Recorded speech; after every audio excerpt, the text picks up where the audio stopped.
Não resistência não significa necessariamente não fazer nada. Significa que qualquer fazer se torna não reação. Lembre-se da profunda sabedoria implícita na prática das artes marciais orientais. Não ofereça resistência à força opositora. Submeta-se para superá-la. Tendo estabelecido isso, não fazer nada, quando estamos em um estado de intensa presença, é um poderoso transformador e curador de situações e de pessoas.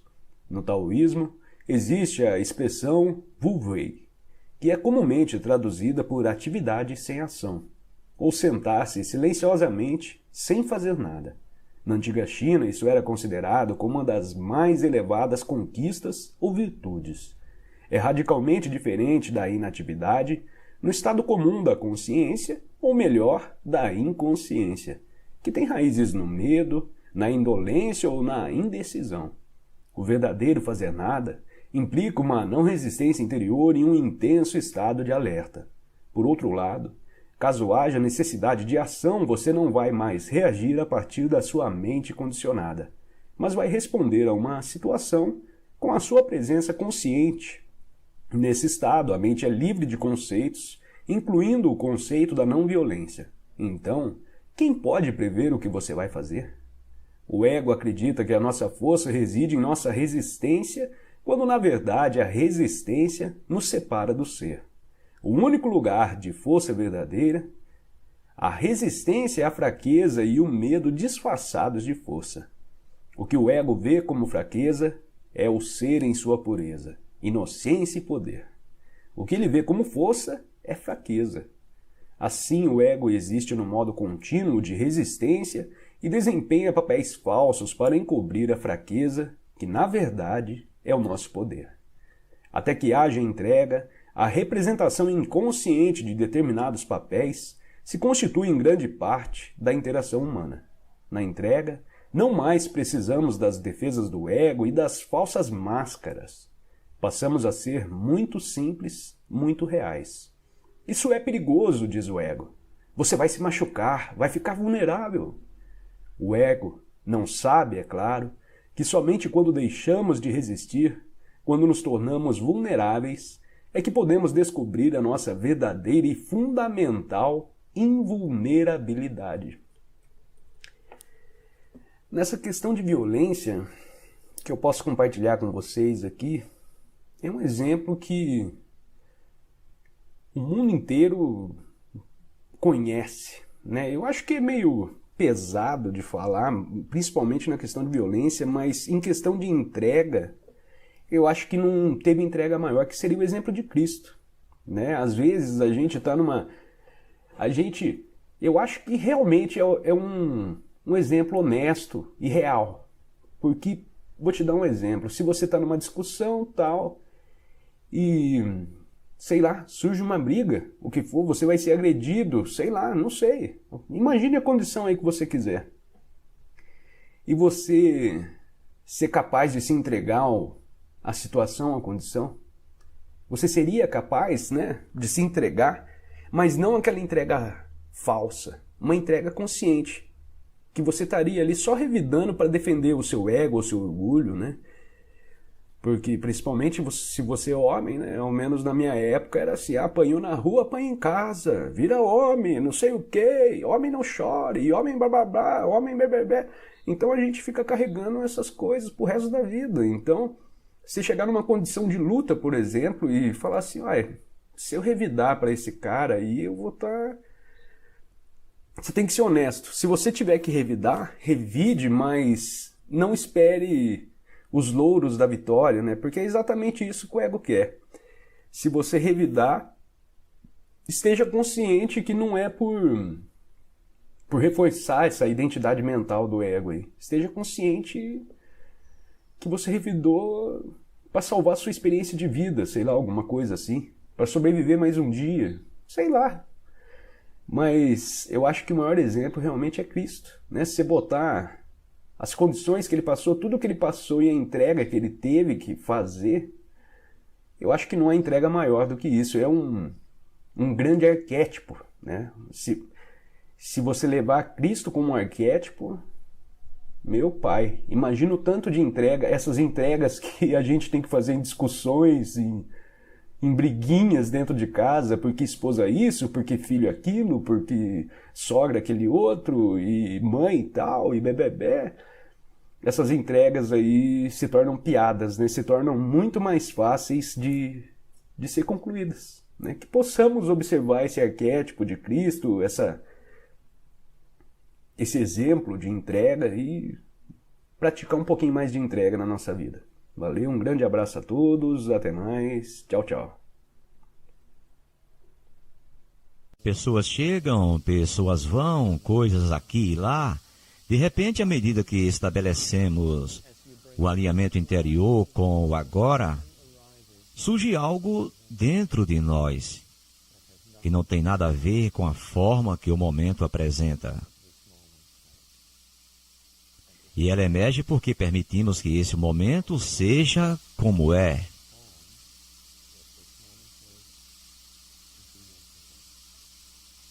Portanto, aceitando a forma que o momento presente tem,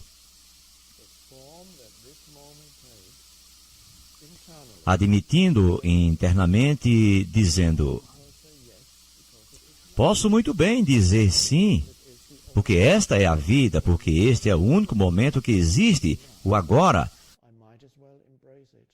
Podemos aceitá-lo e dizer: sim, é assim que ele é. Isso não diminui nossa capacidade de mudar as coisas que precisam ser modificadas. A ação provém do alinhamento com o que é agora. Por isso podemos estar alinhados com a chegada de algo desagradável. Por exemplo, se a comida estiver esfriando, podemos levá-la de volta à cozinha e dizer: esta comida está fria, por favor, será possível aquecê-la de novo? Não há nada de mal nisso. Essa foi uma ação originada do alinhamento, mas a mesma ação também pode partir de uma resistência interior àquilo que é. Então, de cara, o eu se manifesta. Um eu rabugento que reforça a si mesmo pelas queixas. Ou seja, é a mesma ação, porém com um campo de energia totalmente diferente. Levamos o prato à cozinha e dizemos: o que é isso? Você não sabe esquentar a comida? Deveria ter servido isto quente. Nossa ação é de nos afirmarmos por meio da reclamação, para termos razão, para reforçar a ficção de nós mesmos. Agimos assim em relação a outros seres humanos que vai se defender e reagir, a fim de resistir à depreciação de sua noção de eu. Pois é assim que o ego tenta agir. Alguém diz que estamos errados, tenta depreciar a nossa ficção. E nós vamos nos defender. Apresentamos canhões ainda maiores, começamos a responder com gritos, tentando evitar a nossa depreciação, isto é, a depreciação da nossa própria ficção. Que mundo! Quando vivemos alinhados com o que é, a inteligência se manifesta na nossa vida e é bem maior do que o conhecimento acumulado pela mente, e que é a capacidade mental de analisar, solucionar questões intelectuais e palavras cruzadas. Isso é uma imagem, uma forma minúscula de inteligência. Nada de errado com ela, mas é mínima. É o que este mundo chama de inteligência. Memorizar, analisar, dar respostas rápidas, manipular os pensamentos, manter o maior número possível de números na cabeça.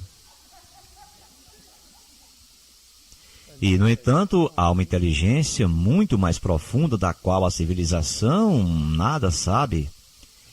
E é nela que a verdadeira criação tem origem. É dela que surge a criatividade e nós acessamos quando dizemos sim ao momento presente.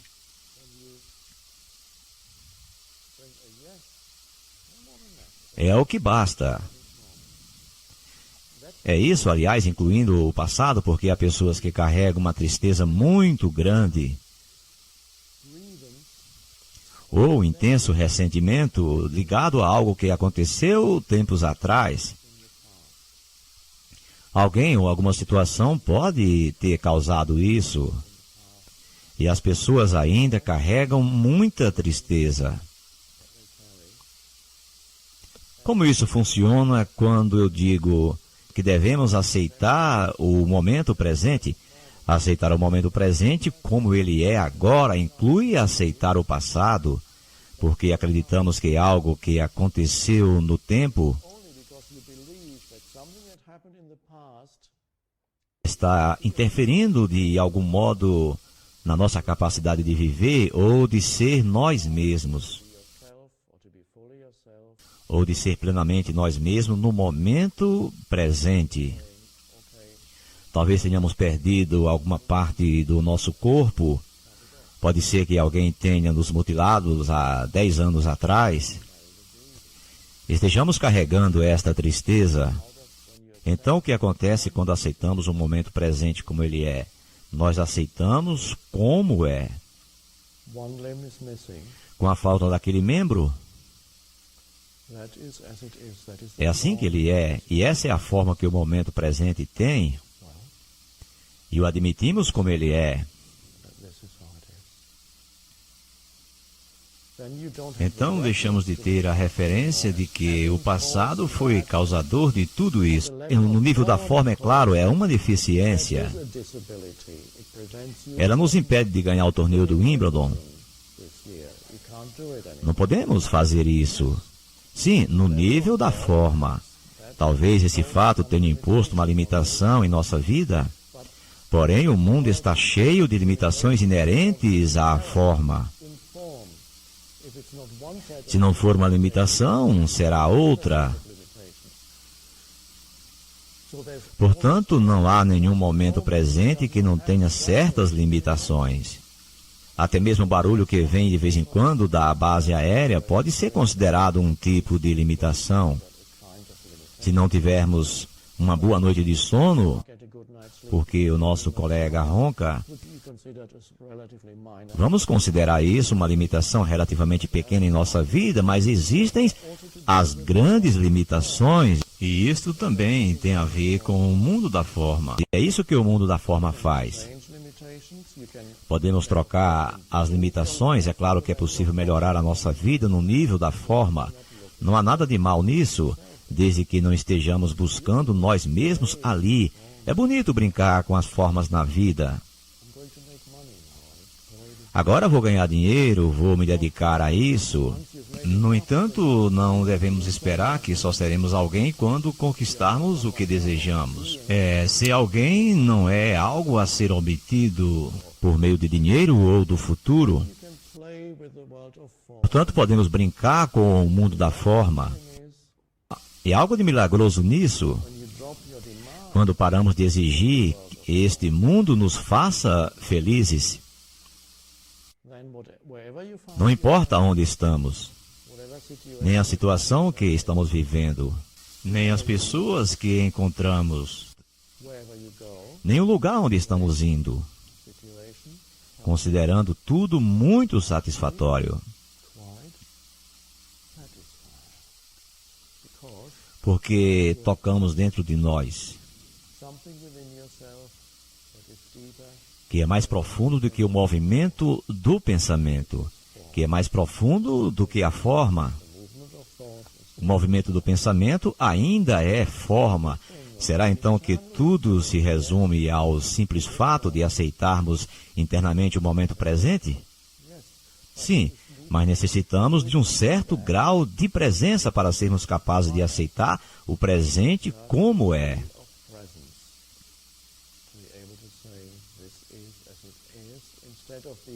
Uma vez de sermos dominados por um velho padrão relativo, governados pelo eu ficcional, que afirma que isso não se encaixa em nossa história. Posso ajustar isso a mim.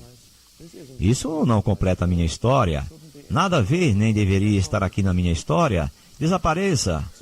Muitas pessoas são como histórias ambulantes. Contra outras pessoas, não querem estar com elas. Pedem a elas que saiam de suas histórias. Quero outra pessoa no seu lugar. E repetindo, quando damos um passo além, saindo do movimento do pensamento, a quietude e a paz surgem e nos harmonizamos com o que seja presente. Isso é tudo, ficamos em harmonia com o que existe. Não importa que forma tenha. De qualquer jeito, isso vai mudar logo, logo. E há pessoas que estão paralisadas há anos, em geral, por causa de um padrão de resistência interior, que as mantém presas naquela situação. Esse padrão diz, quero sair desse lugar horrível em que estou. No entanto, todos os dias elas vão para o escritório e repetem isso, a mesma energia está ali, a mesma negatividade e resistência, e elas continuam ali onde estão. Portanto, existem pessoas, tradicionalmente as que trabalham em órgãos públicos, que carregam muita frustração. Não sei se isso ainda acontece, mas a gente é assim em todos os lugares, e as pessoas sempre se perguntaram, por que estou parado aqui nesse emprego chato, com todas essas pessoas insuportáveis que não param de me pedir alguma coisa, e 25 anos depois elas ainda estão paradas ali reclamando, até ouvir a mensagem de que é possível viver de outra maneira, que podem dizer sim. Não dizer sim a alguma história ou pensamento como, tudo bem, posso aceitar, eu passei 25 anos nesse escritório pavoroso e que provavelmente vou passar mais 10 anos aqui. Também posso dizer sim porque li um livro por aí. Não, isso não tem nada a ver com aceitar algum tipo de história sobre a nossa vida. Se estivermos na prisão e dissermos, posso muito bem admitir de que tudo deu errado em minha vida, estou aqui há 20 anos e tenho que ficar por mais 15, aceitar que sou um tremendo fracasso e dizer sim ao momento presente, significa aceitar o presente momento, não alguma história.